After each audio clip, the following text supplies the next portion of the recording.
Buenos días, profe. Nosotros somos Paula, Jonier, Juan Camilo, quien le habla María Teresa. Somos estudiantes del programa de la licenciatura en Ciencias Sociales de la Universidad del Tolima. Y el día de hoy pues vamos a hacer esta entrevista con el propósito de conocer algunos aspectos de su historia de vida, la construcción de su subjetividad y el proceso que los llevó a convertirse en maestra. Comprendiendo pues esto que le acabo de mencionar, antes de que nosotros empecemos la entrevista, nos gustaría preguntarle si usted autoriza la grabación de esta entrevista para fines exclusivamente académicos dentro del desarrollo pues de nuestro curso. Aprobado.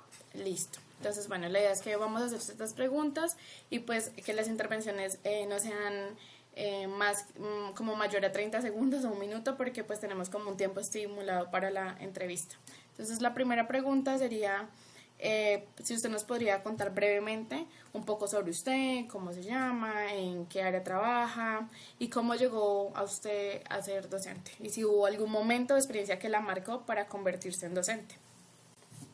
Ok, bueno, muy buenos días a todos. Mi nombre es Olga Lucía Romero. Yo soy docente de la Universidad del Tolima. Soy licenciada en Ciencias Sociales de la Universidad Pedagógica. Y realmente sí, la formación que tuve en la Universidad Pedagógica fue la que me llevó como a ese ejercicio de enamoramiento de la pedagogía, a entender que ser docente es más que una profesión, es una labor que sí puede generar formación y transformación. Entonces, sí tuve una fuerte incidencia de mis profesores universitarios. Ya a nivel personal, de cómo llegué a escoger la carrera, también tuve una influencia familiar. Mi papá también es docente y siempre tuve mucho acceso a los libros, y en particular era docente de sociales, entonces siempre tuve mucho acceso a los libros y eso me permitió también como abrir un poco las perspectivas que tenía de ciertas cosas que sucedían constantemente. O sea, eso realmente me permitió. Una vez ya yo llego a la docencia, empiezo como todos en el colegio, ¿sí? Lo consideré una muy buena formación. Duré más de 10 años de docentes en instituciones educativas públicas. Solo 2 años trabajé en instituciones privadas.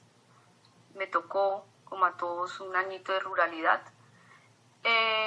Pero fue una excelente experiencia. Creo que si yo no hubiera sido docente de instituciones educativas, no sabría de pronto cosas que tengo hoy día como docente universitario, porque eso me ha permitido correlacionar muchas de las realidades del aula en los procesos de formación a licenciados. Entonces eso como a grandes rasgos, y yo siempre lo digo y me sentiré muy orgullosa, muy orgullosa de ser docente. Para mí es de verdad una profesión que genera mucha transformación. Yo sí me comí el cuento de Freire, de la educación transforma. Y creo que sigue siendo cierto y lo sigo evidenciando en muchos procesos que uno tiene con las personas que se encuentran alrededor. Qué bueno, profe, conocer como esa parte de cómo llegó usted a la docencia, y qué bonito que usted pueda como transmitir también ese mensaje, ¿no? Que a pesar de todas las circunstancias de los años, pues sigue amando mucho la profesión, y creo que eso es lo que necesita nuestra sociedad. Bueno, pasando como otra parte de la entrevista, también nos gustaría saber cómo considera que usted ha construido su subjetividad. ¿Qué es para usted subjetividad? ¿Cree que hay experiencias, personas o acontecimientos que han influido en esa construcción? Bueno, la subjetividad pienso que es algo que se construye desde el mismo proceso en que uno se está formando profesionalmente. O sea, en la misma universidad se empieza a construir la subjetividad, porque es esa incidencia, influencia de conocer la teoría, la epistemología, que te va haciendo sentir como un sujeto y te va haciendo decir, oiga, yo estoy de acuerdo con estas ideas, me gusta esto, y empiezo a apropiarlo. Pero también, insisto, con las personas que lo forman a uno, esos docentes universitarios que van dejando huella. En mi época no existían los semilleros de investigación, pero sí hacíamos equipos de trabajo, grupos de estudio. Eso sí lo hacíamos y nos poníamos de puro interés a hacer cosas que nos gustaba. Creamos colectivos pedagógicos, creamos indagaciones en geografía, y eso también ya después me va a abrir las puertas a entrar a uno de los grupos de investigación que pertenezco y fortalecer más esa subjetividad. De hecho, a veces yo no sé si mi subjetividad es una colectividad, porque hay personas que me escuchan hablar y después escuchan a otros profesores que son de mi grupo de investigación, me dicen, oiga, usted habla parecido a tal profesor, uy, ya entendemos, usted fue estudiante de tal profesor, sí, uno esa subjetividad la va construyendo desde la colectividad identitaria, pensaría yo. Bueno, profe, yo quisiera seguir preguntándole, pues ya usted nos dijo sobre, pues más o menos cómo se construye la subjetividad, cómo construye usted su subjetividad, entonces quisiera saber a través de qué lecturas o experiencias formativas fue fortaleciendo esa manera en que usted comprendió el mundo y la educación. La manera como fui comprendiendo el mundo y la educación. Yo creo que uno de los primeros elementos que me llevó a pensar en que la educación no era exclusividad de algunos fue el hecho de trabajar en colegios privados. Porque cuando uno trabaja en colegio privado, uno es un obrero, ¿sí? Y el profesor es el que a veces menos respeto tiene por parte de los padres de familia. Y se cree que es un ejercicio de yo entro a mi hijo a estudiar acá para que sea una persona de bien o se rodee de bien, pero el profesor no es ese que te va a formar bien, sino es el contexto. Entonces empecé a entender, después de pasar de esos colegios privados a pasar a procesos de ruralidad, de colegios públicos en Bogotá con situaciones muy difíciles, la educación tiene que ser un derecho. Y acá sí muy ligado a esa pedagogía crítica que me decía, y siempre lo he considerado, que el conocimiento es para compartirlo. Y uno como profesor no tiene que ser una persona que se crea superior a los demás, y que el que yo tengo al frente de estudiante, tanto en colegio como en universidad, tiene todas las capacidades para llegar a ser mejor que yo. Entonces, ese tipo de elementos de entender la desigualdad, entender que la educación no se hace por formar, sino la educación se hace por cumplir un certificado, pues es la que me ha llevado como a cambiar. Tanto así que cuando me presenté a la Universidad del Tolima lo pensé mucho, porque yo tenía mi trabajo fijo en Bogotá, yo trabajaba en la Universidad Pedagógica además, pero llegué a pensar que esta era una posibilidad de impactar más, ya no solo en los estudiantes, en los estudiantes de colegio, sino en los estudiantes que iban a formar a los que estaban en colegio. Entonces me había un abanico mucho más grande de poder impactar en más personas y cambiar eso que tanto criticamos, que es la educación tradicional. Me están matando con los 30 segundos porque no puedo quedarme callada en 30 segundos. Ok, profe, respecto a lo que usted nos estaba mencionando, ¿cree que usted pone en juego su subjetividad cuando enseña? ¿Y por qué cree que ocurre esto dentro del aula? ¿Que la ponga en juego? No es que la ponga en juego, es que constantemente y nosotros tenemos que entender, y por eso yo también digo que la didáctica no es una instrumentalización, sino la didáctica es la comprensión de nosotros como sujetos políticos. Y yo como sujeto político no es que esté poniendo en juego algo en clase, sino estoy expresando lo que para mí es la formación, lo que para mí es la pedagogía, lo que para mí es la didáctica y obvio lo que amo, la geografía. Entonces, ¿cuál es el error? Que a veces nosotros como docentes tendemos a ejemplificar demasiado. Entonces, uno va a explicar algo y termina dando ejemplos y empieza como a meter la vida de uno. Entonces, ahí es donde considero que hay un error. Pero la subjetividad tiene que estar porque, insisto, nosotros somos sujetos políticos. Los odio a sus 30 segundos. No, profe, yo quiero continuar con otra pregunta, teniendo en cuenta lo que usted nos dice de la subjetividad, de qué libro influye en su subjetividad. Yo quiero preguntarle qué lecturas, ya sea literarias, poesía, filosofía, cine, historia o arte, han sido fundamentales en la creación de su postura pedagógica.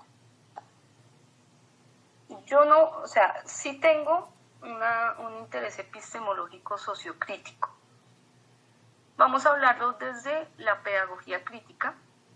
Obvio, he leído a Freire y me parece que es un autor que aporta bastante, pero más allá de Freire,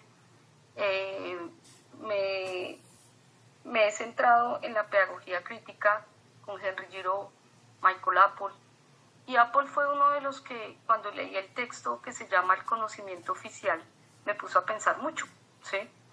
Porque yo decía, realmente nosotros, ¿qué es lo que estamos enseñando? Entonces, desde la pedagogía sí me he ido mucho por esa pedagogía crítica, insisto, Giraud, Peter McLaren, Michael Apple, todos son autores de la pedagogía crítica. Pero siento que eso tiene que ir de la mano, porque siempre he peleado yo que en programas como los de nosotros hablamos de lo disciplinar por allá lo más alto y lo pedagógico por allá lo más bajito. Entonces, para mí eso es igual. Entonces, en ese marco tengo un nivel de igualdad entre la pedagogía crítica, pero también entre la geografía crítica. Y encuentro que hay mucha articulación entre las dos, ¿sí? Por sus postulados, por sus premisas y porque desde estas estructuras, pero te digo, más allá que decirte un texto, en pedagogía crítica te lo digo, el conocimiento oficial. En geografía, la naturaleza del espacio de Milton Santos, el derecho a la ciudad de Lefebvre, la ciudad del capital de Harvey, Postmetrópolis de Eduard Soja, ¿sí? Son libros que me han aportado mucho también para entender cómo se construye ese espacio. Pero es más mirarlo como desde esa estructura epistémica. Es más eso, porque eso epistémico sí considero que incide mucho en la subjetividad de nosotros. Porque nosotros no podemos llegar a decir, es que me leí tal autor y el autor y el autor, y solo el autor, porque el autor también pertenece a unas líneas epistémicas. Y hay gente que a veces como que eso no lo relaciona y trabaja 1000 autores, que hasta algunos son opuestos unos a otros solo por decir que conoce autores. Entonces, pienso que el hecho acá está también es en tener una coherencia epistémica que vaya ligado a procesos de formación. Jonier dice, la profesora no me contestó, pero bueno. Bueno, profe, muy interesante eso que usted nos dice sobre la lectura, los autores. Yo quiero hacerle otra pregunta que es sobre desde la parte de la subjetividad. ¿Qué factores cree usted que influyen en la forma de pensar, actuar y aprender de los estudiantes, además de las características personales que estos tienen? O sea, que te pregunto si entendí bien. ¿Qué factores de los estudiantes inciden en mí o al revés? Porque no entendí muy bien. Qué pena. En ellos, profe, en los estudiantes. O sea, ¿qué elementos míos influyen en los estudiantes? No, es de lo que usted puede ver en el aula hoy en día, que está influyendo en la forma de actuar, de pensar y de ser de los estudiantes en la cotidianidad en el aula. O sea, como sociedad, ¿qué influye en ellos? Bueno, influye todo el ámbito de lo que llamemos cultura. Lo que hay que preguntarse es cuál es la cultura que tenemos en este momento. Por eso estoy en contra de esa frase que los profesores dicen, ay, es que los jóvenes de hoy día, pero porque estamos en la sociedad de hoy día. Obvio, son los jóvenes de hoy día. Entonces sí, hay unas cuestiones que de pronto para nosotros son complejas, porque en nuestra época, así sea hace 20 años o hace 50 años, eso no se presentaba. Entonces, creo que todo elemento cultural contextual es el que influye. Tenemos que mirar es qué está influyendo. ¿Cuál es la concepción de familia que tenemos ahora? ¿Cuál es más allá de las redes, que sí hay una fuerte influencia, es como cuál es la concepción de mí mismo que tengo? Uh-huh. Y eso es algo que uno al estudiantado sí debería preguntarle, ¿qué piensa usted de usted? O los famosos derechos que tanto alegan desde el colegio, el derecho a la libertad de expresión, el derecho a la libre desarrollo de la personalidad. Pero es que ambos, libertad de expresión y libre desarrollo de la personalidad, van estructurados en la capacidad de autodeterminarse para futuro. Si ahorita los elementos culturales que tenemos alrededor, que nos están influyendo, no nos permiten generar una autodeterminación de lo que yo quiero ser a mi futuro, pues estamos hablando de una cultura bastante gaseosa, una cultura que no está aportando en el estudiantado. Eso pienso, o sea, no te puedo decir la música, porque la música, qué bonito, siempre incide. Y todos tenemos nuestra banda sonora de la vida. Usted tiene una canción que le hace recordar de cuando tenía 14 años y otra que le hace recordar de cuando tenía 20 y a futuro va a haber otra que lo hace recordar de cuando tenía 30. Y eso es bonito, porque claro, y debería incidir. Pero más allá de que la música, la forma de vestir, yo pienso que es la cultura que tengamos en ese momento. Que sí es cierto, que hay influencias culturales, y esto hasta lo ha determinado la Corte, que realmente las influencias culturales en los jóvenes pueden llegar a un periodo máximo de 5 años. ¿Sí? Entonces son aproximadamente 5 años en los que una persona se deja influenciar por una cultura, una moda o no. ¿Sí? Entonces acuérdense aquella vez que jurábamos las mujeres, yo nunca en la vida me voy a poner tacones, pero cuando llegamos a trabajar siempre estamos de tacón. Cuando los hombres dicen, no, yo no voy a usar una corbata y después entran a trabajar y la usan. Entonces, son elementos de moda que podrían tener una duración de aproximadamente 5 años. Entonces, eso sí tiene que tener influencia.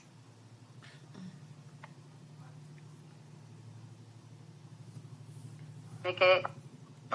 Listo, profe. Pues ya recopilando y teniendo en cuenta todo lo que usted nos ha mencionado, pues ya para finalizar, a mí me gustaría preguntarle, pues, qué mensaje o reflexión le gustaría a usted compartir con las personas que recién están iniciando su formación para ser futuros docentes. Yo creo que la reflexión principal es que no entiendan la docencia como un proceso de obrerización o el trabajo que me tocó. Yo creo que eso es lo primero. Si nosotros seguimos creyendo que es que el docente es el que tiene que cumplir una jornada laboral, el que tiene que hacer una planeación y no sabe cómo hacerlo y se pega de un libro, está haciendo procesos de obrerización. Lo mismo que hace un minero cuando se va a trabajar. Yo creo que lo primero y la primera recomendación es que la docencia tiene que ser algo que realmente nosotros podamos explotar en la medida que realmente aportemos a la formación. Que no vamos a cambiar el mundo. No, pero que la educación sigue siendo para mí el arma más potente en todas las comunidades. Y la educación es compartida, no es solo responsabilidad del profesor. Y que enseñar no significa transmitir conocimientos, no significa saber mucho de una disciplina, sino que enseñar también significa formar, fortalecer. Y hasta hoy día podríamos hablar de curar, ¿sí? Cuando hablamos de procesos de resiliencia. Entonces, esa sería como mi recomendación, que si ustedes llegan a verse como ese docente que solamente tiene un interés de que se va a ganar una plata porque tiene que ir a trabajar, váyase a una oficina o búsquese algo mejor, inviertan otra vaina, pero no haga eso porque le van a pasar 20 años por encima y se va a arrepentir de todo lo que no ha hecho. Esa sería. Sí, listo, profe, muchas gracias. La verdad, quería agradecerle a usted por la disposición y agradecerle inmensamente por el tiempo y por compartir con nosotros esta parte y estas historias que hacen parte de su vida. También por las experiencias y las reflexiones que nos acaba de dar sobre todo lo que conlleva la educación. Y de nuevo agradecerle porque sus aportes serán muy valiosos para nuestro proceso de formación como futuros docentes. Y pues creo que aquí finalizaría la entrevista y agradecerle por todo. Muchas gracias, profe. A usted.